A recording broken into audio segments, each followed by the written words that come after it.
Assalamualaikum warahmatullahi wabarakatuh, anak-anak. Waalaikumsalam warahmatullahi wabarakatuh. Bagaimana kabarnya hari ini? Alhamdulillah baik, Bu.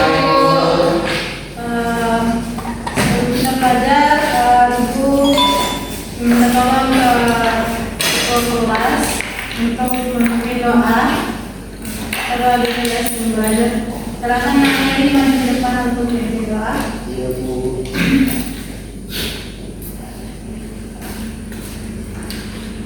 Teman-teman, sebelum kita mulai pelajaran kita pada hari ini, marilah kita berdoa surah Al-Fatihah dengan hati berdoa dimulai.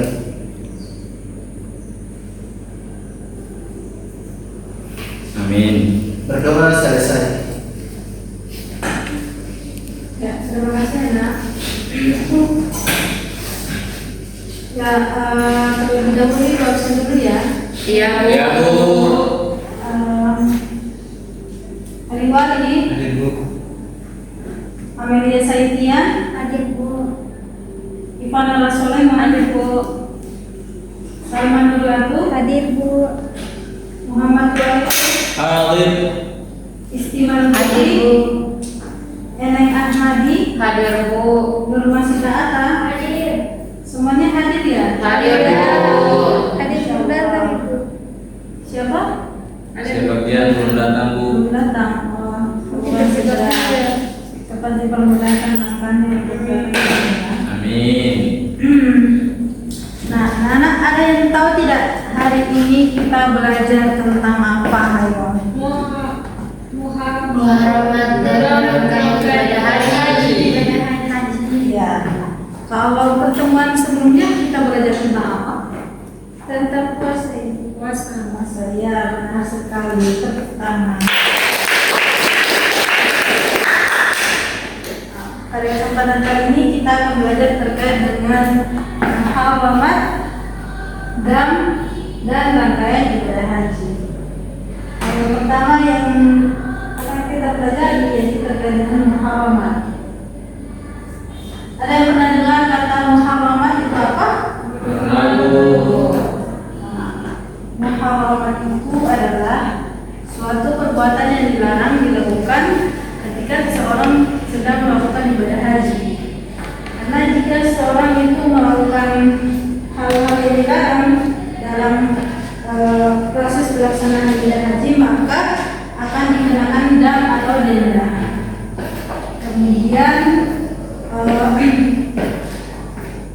jika meninggalkan muharamat juga termasuk wajib haji. Jadi apabila satu muharamat itu dilanggar, wajib atas orang yang melanggarnya itu membayar dam. Kemudian yang berikutnya terkait dengan dam. Ada yang sudah tahu atau sudah pernah dengar terkait dengan dam? Belum? Nah, ini jelasin ya. Nah, dam itu merupakan suatu denda yang harus dibayar oleh seorang yang melaksanakan ibadah haji ketika dia melakukan pelanggaran-pelanggaran ataupun dia ada yang berkaitan karena suatu hal tertentu. Secara bahasa, dam berarti mengalirkan darah dengan menyembelih korban pada saat pelaksanaan haji. Secara istilah, dam haji adalah denda yang wajib dibayar oleh jemaah haji karena melanggar larangan haji atau meninggalkan kewajiban haji. Nah, jika seseorang meninggalkan kewajiban haji, maka dia juga wajib badal. Dalam kondisi-kondisi tertentu terkait dengan dam ini, yaitu pertama ketika seorang suami istri melakukan hubungan suami istri. Nah, itu kan dilarang pada saat pelaksanaan ibadah haji. Nah, jika dia melakukannya ataupun dia mencium ataupun menyentuh dengan syahwat, maka itu merupakan pelanggaran. Kemudian yang masuk kategorinya juga adalah ketika seseorang jemaah haji sengaja untuk memburu atau membunuh hewan di darat. Nah, ini kan suatu hal yang dilarang juga pada itu. harus dikenakan denda atau dam. Nah, dalam keadaan ini jika terjadi sebelum tahlul pertama, maka damnya berupa kafalah. Ada yang tahu itu kafalah? Hukumannya benar sekali. Kafalah itu dalam dam yang dalam suatu ketentuan di dalam ibadah haji, jika seseorang melakukan hal-hal yang dilarang ataupun melakukan haramat, nah, yang pertama kafarah yang harus dibayarkan yaitu menyembelih seekor unta.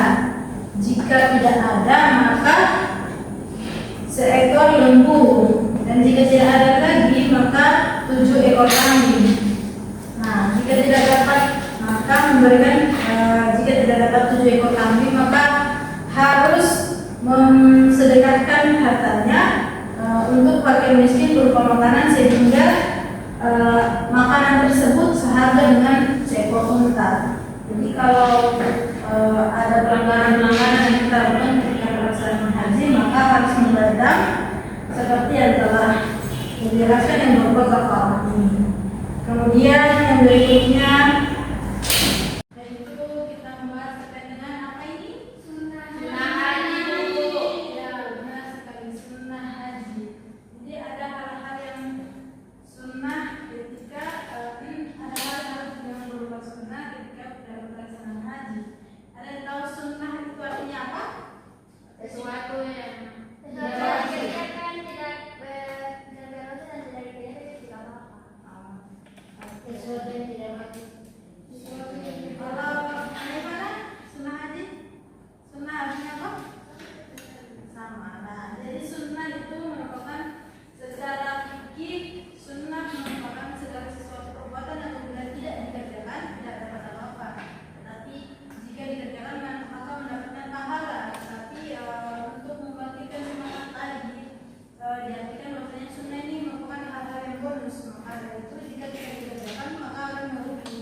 Karena misalkan ada promo di mana promo es krim, nah kan ada dikasih bonus. Nah, kalau dikasih bonus kalau saya ambil kan rugi. Nah, kemudian sunnah-sunnah haji terdiri dari beberapa bagian, yaitu yang ada 3 ya. Silakan untuk naikana berjalan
tidak boleh memakai cadar penutup atau tidak boleh memakai sarung tangan. Nah, ihram ini dimulai dengan niat untuk berhaji di mikot. Kemudian mengenakan pakaian ihram yang tadi telah Ibu sampaikan. Kemudian larangan ihram tidak boleh memotong kuku, rambut, memakai wangi-wangian yang berlebihan, apalagi kemudian melakukan hubungan suami istri. Nah, ihram ini sebagai simbol kesucian dan kesetaraan di hadapan Allah.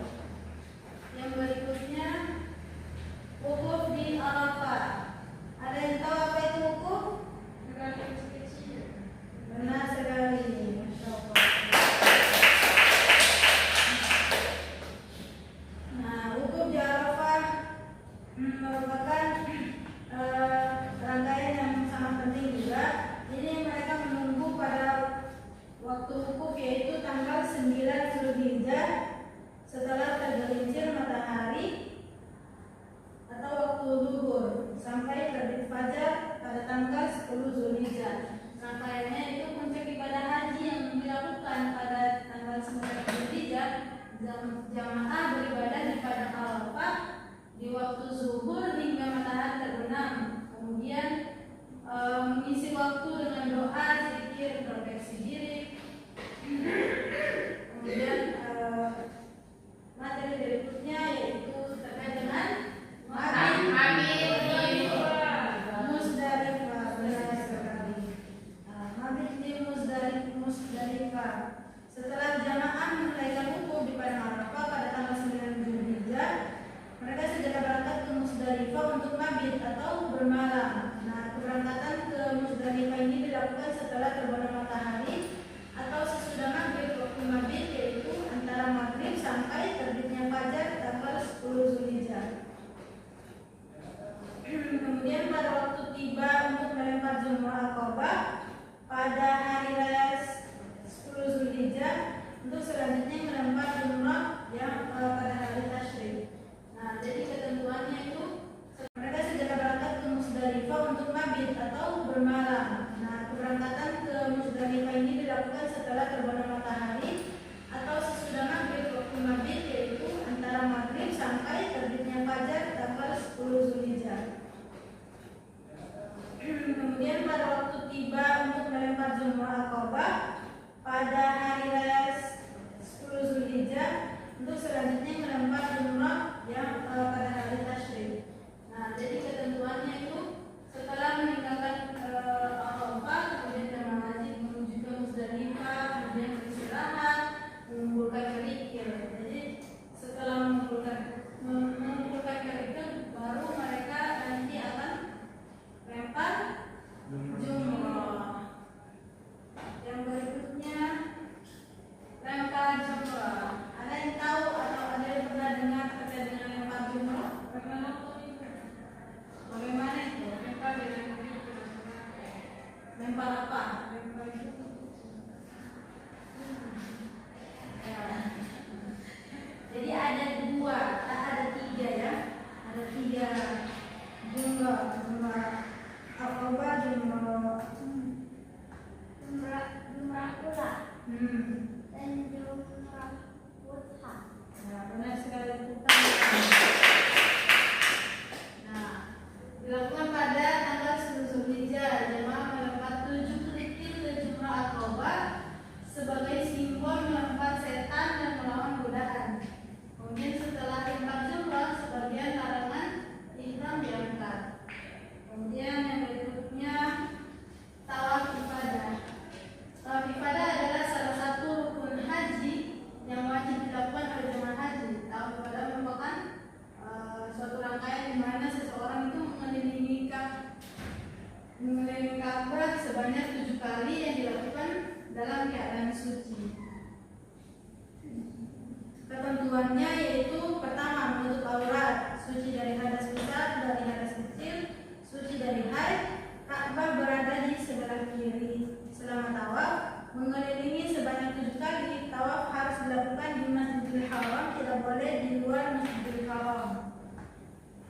Kemudian yang berikutnya, cara melaksanakan tawaf itu dengan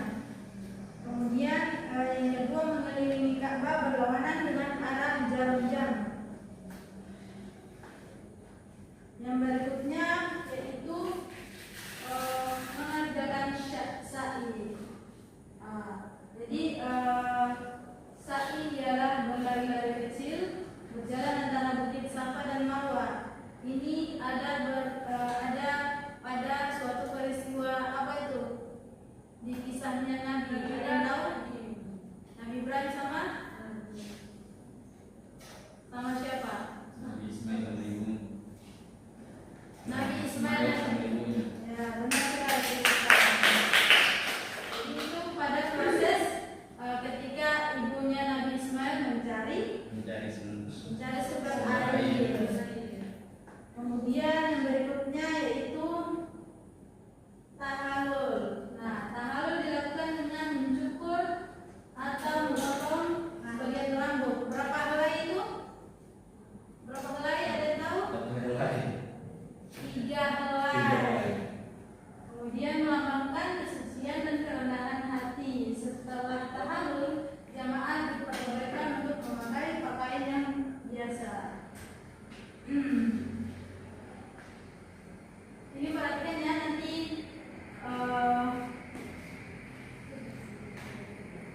perhatikan saja. Jadi kurang lebih urutannya itu pertama wukuf ihram, wukuf di Arafah, mabit di Musdalifah, lempar jumrah, tawaf ifadah, sa'i dan tahalul. Dan hal ini dilakukan harus secara tertib. Yang berikutnya yaitu kita membahas terkait dengan macam-macam manasik haji.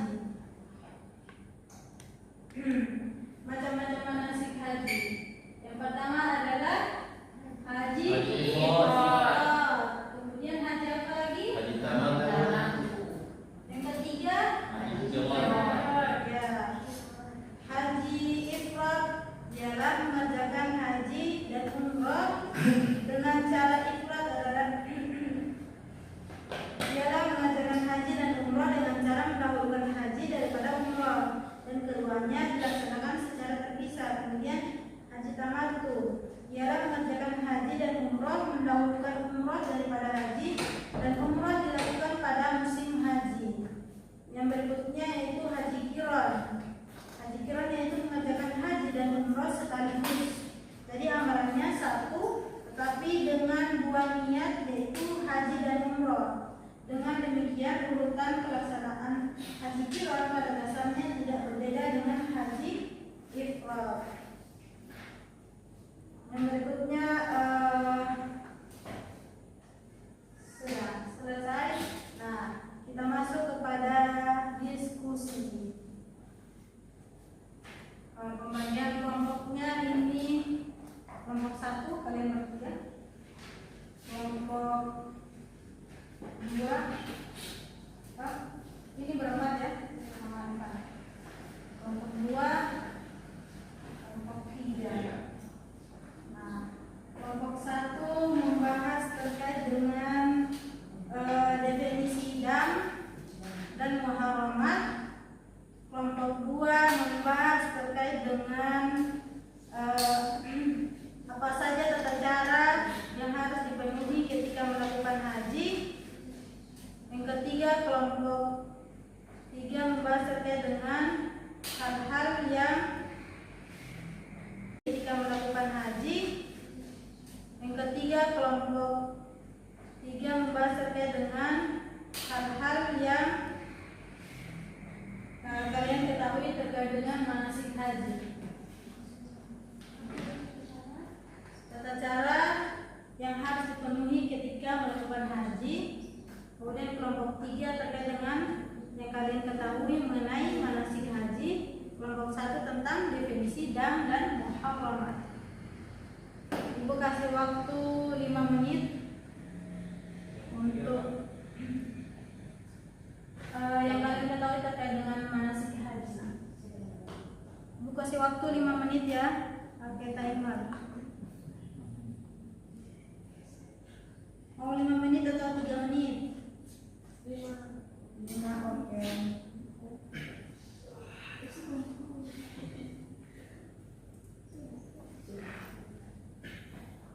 Ada yang bawa spidol?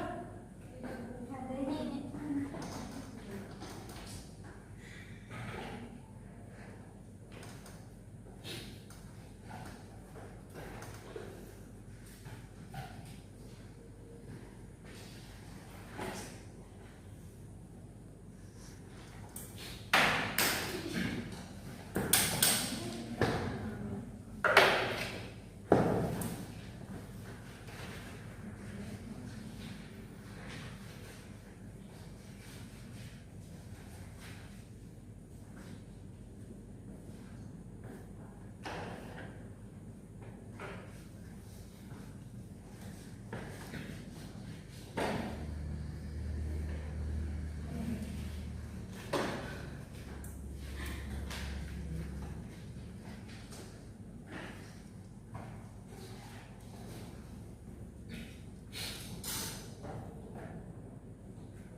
denda atau tebusan yang dibayar oleh jamaah haji jika melakukan kesalahan atau pelanggaran tertentu selama menjalankan ibadah haji. Dan dapat berupa seperti penyembelihan hewan, kemudian pemberian makanan. Nah, sedangkan muharram ini adalah larangan atau hal-hal yang dilarang dilakukan oleh jamaah haji selama menjalankan ibadah haji, seperti bercukur atau memotong rambut. Kemudian yang kedua yaitu memotong kuku, yang ketiga menggunakan wangi-wangian, yang keempat berhubungan suami dan istri, yang kelima memburu hewan. Mungkin itu yang dapat saya jawab. Saya kembalikan ke Ibu. Ya, terima kasih. Tepuk tangan untuk kelompok 1. Ya, kelompok 2. Oke, sebentar di sini saya akan menjawab pertanyaan dari Ibu yang dengan pertanyaan tata cara apa saja ketika melaksanakan ibadah haji. Yang pertama, melakukan ihram. Hal yang pertama dalam perjalanan ibadah haji adalah melakukan ihram. Ihram merupakan niat dan persiapan jamaah haji sebelum memasuki wilayah Mekah. Yang kedua, wukuf di Padang Arafah. Wukuf di Padang Arafah merupakan salah satu rukun haji yang dilaksanakan pada tanggal 9 Zulhijjah. Yang ketiga, menginap di Musdalifah dan Mina. Setelah wukuf di Padang Arafah, jamaah haji akan melanjutkan perjalanan menuju Musdalifah untuk menginap. Yang keempat, melempar jumrah di Akabah, melempar jumrah Sa'af dan Marwah. Yang ketujuh, melempar Yang ketujuh, melempar 3 jumrah. Setelah selesai melaksanakan saat, jemaah haji akan kembali ke Mina untuk melempar 3 jumrah, yaitu jumrah Akabah, jumrah Wusta, dan jumrah Ula. Ya. Yang selanjutnya memotong rambut. Ya. Itu saya Ya, tepuk tangan untuk kelompok 3. Ya, untuk kelompok 3 nanti presentasinya pada minggu depan saja. Kita lanjut kepada sesi berikutnya, yaitu sesi kuis. Kuisnya bukan berupa ini Ibu minta kalian urutkan saja ya.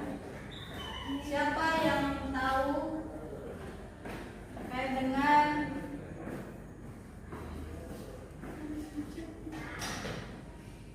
tidak boleh lihat ya, kalau lihat dibatalkan.